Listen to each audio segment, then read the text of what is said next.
Hi everybody, welcome to another Color Your World. Yes, another one already. Yes, they just keep coming. Well, the first version you saw was that we actually we took a gunship and we started creating depth by by by bringing depth and by using washes and creating a three-dimensional feel to it. Well, there's another way to do it, and in part two here, I want you to see the same gunship and how we start outlining things, how we start creating shadows and areas and edges and things like that. And this is all going to lead into what is going to be coming next.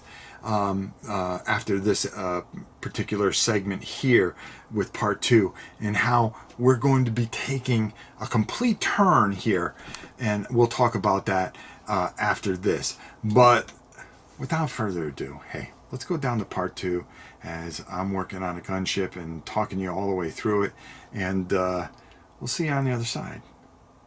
Hey, isn't that somebody else's line? Yeah, it is. All right, let's go check out the video. Hey everybody, welcome to part two of I wonder if you can call this shading or depth. What we're doing is we're teaching how to add a little depth so things just don't look so almost two-dimensional. Part one, we showed you how to darken up crevices and stuff like that without covering the model all in wash, and utilizing the wash a little bit at a time to get creases and create shadow. Well, now we're going to start creating some light, and we're going to do this, and I'm going to show you the proper way to do it. And we're going to be using the gunship again, and I'm going to use I think a Land Raider also to kind of show you. Let's face it, Games Workshop makes some of the best models that you're ever going to see, and they really help because they are the benchmark on really bringing out detail, because you're going to see that the most, because some of their artists bring out such beauty in their products that you try to mimic it. If you even come just 2% close, you think you've done a great job, and I really think that we can do that. So why don't we go down to the table and get started. Now, last time we took a look, what we were doing was we were taking a look at how to darken things up, and by doing that, and I'm using this gunship for an example, you can see where we were able to put some new oil in there, and that gives depth. Okay, and what I mean by that is, where if we took a look at this Land Raider here, you could see that if you do not put those lines in, it just kind of gives you're kind of it becomes kind of two-dimensional. But with this, by just adding that in, it gives it depth. Now, the next thing that we want to do is, I want to show you guys something here, and I did this poorly for a reason. And as you can see, you have yellow outlines, because now what we want to do is show light. And by using a yellow with a red, it really doesn't work for contrast's sake. It just kind of, the yellow kind of stands out, and it doesn't make any sense. And you can make a lot of mistakes by making too thick of lines.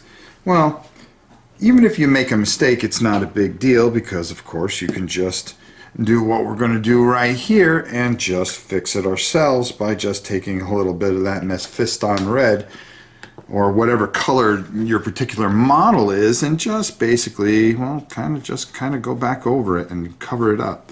It's not a big deal. It's okay to make mistakes, because as you can see, just with a very quick movement of your brush, boom, you can fix any of those mistakes. Now, I made these mistakes on purpose, and it was for a demonstration to show you that you can fix just about anything. So don't be nervous about anything.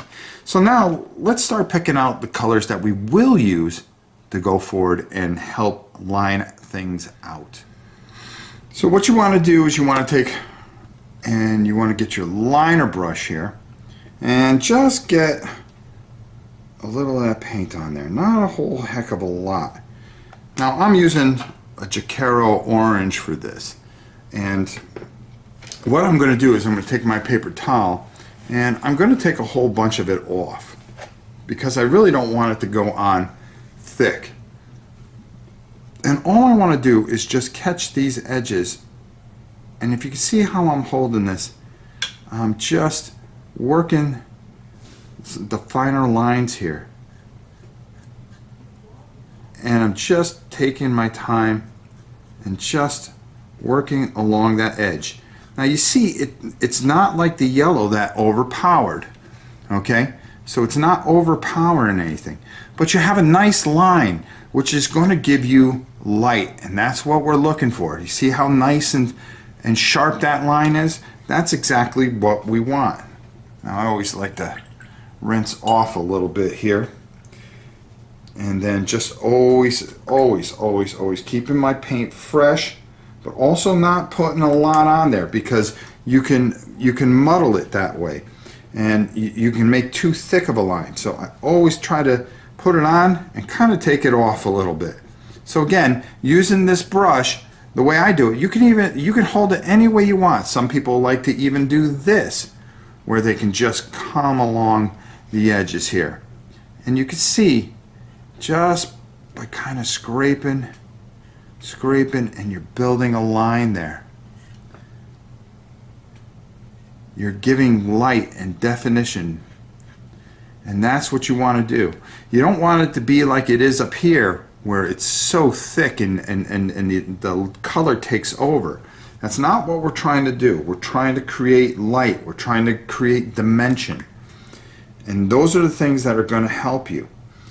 So let's keep on going just a little bit more here. And I'm just going to take a little bit more and like this edge right here. Okay?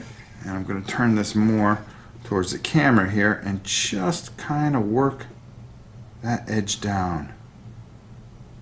It's going to give me another dimension there, and a little bit here, and then come down the corner here. I can even come over here a bit, work into here some, where I'm just creating. And if you make a mistake, just paint over and try it again. But now this all has depth now, and that's what we're looking for. You can even, if you really want to be brave, kind of just run your brush along here a bit and give another line of dimension, or darken it up, whatever it takes. But you can see here it gives light and shadow, and those are the things that we're trying to accomplish each and every time that we're painting, especially a big model or even figures to some degree. We're trying to create dimension and light. So let's go up top and get my final thoughts on this and get on out of here. God, I love these Warhammer things. They are just absolutely gorgeous and fun to paint too. All right, let's head up top. Wow, there you go. We're all set. I think you are starting to get an idea how to do this. But now, you know, it's easier to do it on a big ship like you saw, like that, where you've got these big lines. But how do you apply that to figures and things like that? Well, next week we are going to, well, in 2 weeks from now actually, we are actually going to be showing you, because we're going to pick out a game and we're going to paint the game all the way through. So we're going to start by priming. We're going to show you how to base it, put the base colors on it, and then we're going to show you how to bring out the detail and bring out some the beauty of the actual figure itself. And you can do it. You can do it. You can do it yourself. All you need is the materials and to follow along. And we do it nice and slow and keep it as basic as possible, so you guys get a feel and you can do it at home and feel enriched and see how this all progresses. So that's it for this week's Color Your World, and for all the guys and gals here at Board Game Geek TV, and for your old pal Rob. We'll see you soon.